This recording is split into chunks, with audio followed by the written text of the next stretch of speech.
حکیم لقمان رضی اللہ تعالیٰ عنہ حضرت داؤد علیہ السلام کی آمد سے پہلے لوگوں کو فتوے دیتے تھے، لوگوں کو مسائل سکھاتے تھے، دین پڑھایا کرتے تھے۔ آپ کوئی پھکی اور پوری دینے والے حکیم نہیں تھے، ہاں یہ یاد رکھیے گا۔ آپ کو اس طرح کے طبیب نہیں تھے کہ نبض چیک کریں گے تو مشہور ہو گیا ایسے کہ حکیم لقمان نے یہ کہا تھا جی، حکیم لقمان جی سب حکیموں کا باپ ہے جی، تو فلاں فرمان مصطفیٰ صلی اللہ تعالی علیہ وآلہ وسلم ہے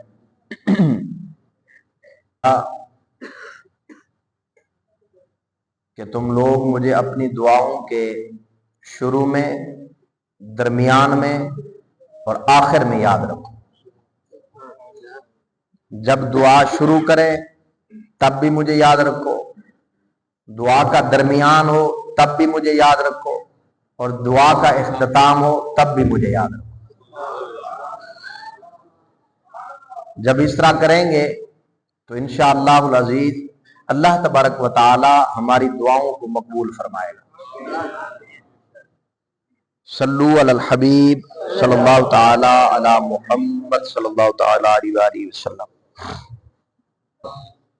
21واں پارہ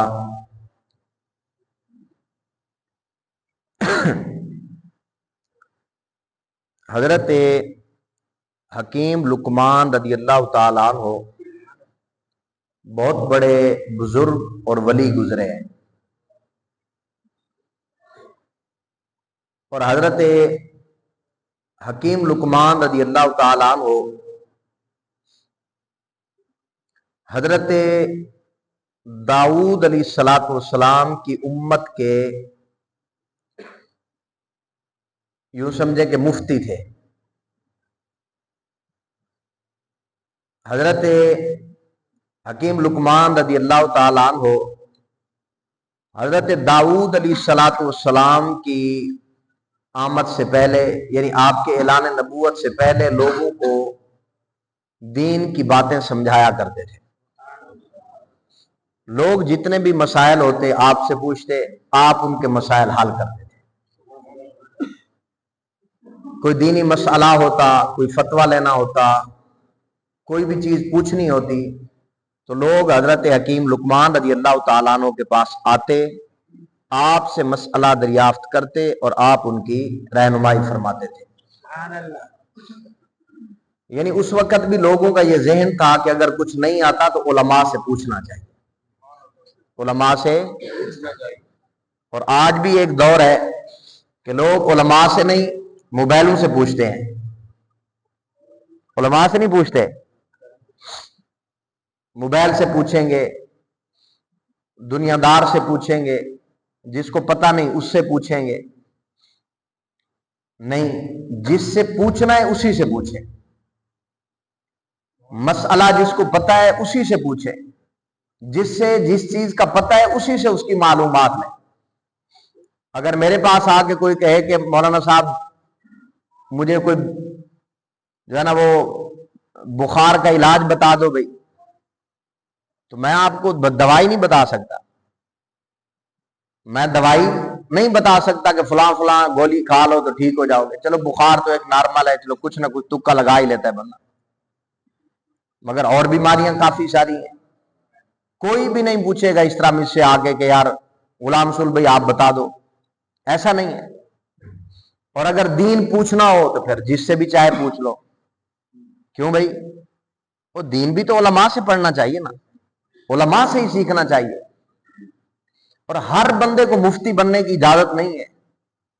جہاں بیٹھے ہیں وہی فتویٰ، جہاں بیٹھے ہیں وہی مفتی بن کے بیٹھ گئے بھائی، چوک چوراہے پہ گپ شپ لگا رہے ہیں تو دین کا مسئلہ چھیڑ لیا ہے بھائی، اور کوئی موضوع نہیں ملا گپ شپ کرنے کے لیے تو کوئی دینی مسئلے پہ بات شروع کر دیے بھائی۔ جتنا رب تبارک و تعالی نے علم دیا ہے اتنا ہی بتائیں، جس چیز کا نہیں پتا اس میں خواہ مخواہ آپ نہ پڑھیں، نہیں تو الجھ جائیں گے، بھٹک جائیں گے، کہیں سے کہیں چلے جائیں گے، تو ہمارا یہ کام نہیں ہے۔ جن کا یہ کام ہے وہی کریں گے۔ بلغوا عنی ولو آیا، محبوب نے ضرور فرمایا میری طرف سے پہنچا دو اگرچہ ایک ہی آیت ہو، مگر اس کا مطلب ہرگز یہ نہیں ہے کہ پتہ نہ ہو پھر بھی پہنچا دو۔